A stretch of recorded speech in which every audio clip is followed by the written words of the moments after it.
দিদি আজকে বামফ্রন্ট ট্রেড ইউনিয়নের বারো ঘন্টা বন্ধ গেছে অল ইন্ডিয়া। কিরকম প্রভাব পড়ছে বা কিরকম? আমি তো এখন জানি না, আমি তো ট্রেনের জন্য বসে আছি, তো ট্রেনে উঠবো, কলকাতায় পৌঁছবো।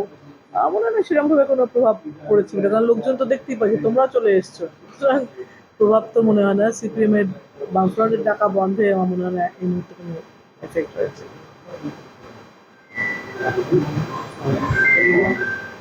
কিন্নাহারের সিপিএমের মিছিলের সময় তৃণমূলের সিপিএম তৃণমূলের একটা সংঘর্ষ হয়েছে। আমি জানি না কি সংঘর্ষ হয়েছে, কোথায় হয়েছে, কিন্তু এমনি জেনারেলি একটা মিটিং করলে আর একজন আটকার এইসব নিয়েই বোধহয় হতে থাকবে।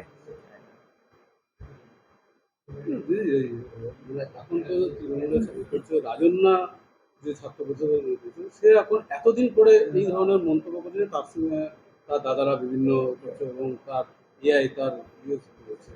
এতদিন পরে ওর মনে হয়েছে, তাই এতদিন পরে বলছে।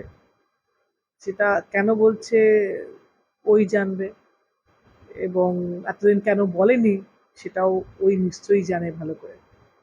যদি দলকে দলে বিভক্ত করেছে। না, দলকে বিব্রত করছে, কিন্তু দলে তাতে কিছু যায় আসে না।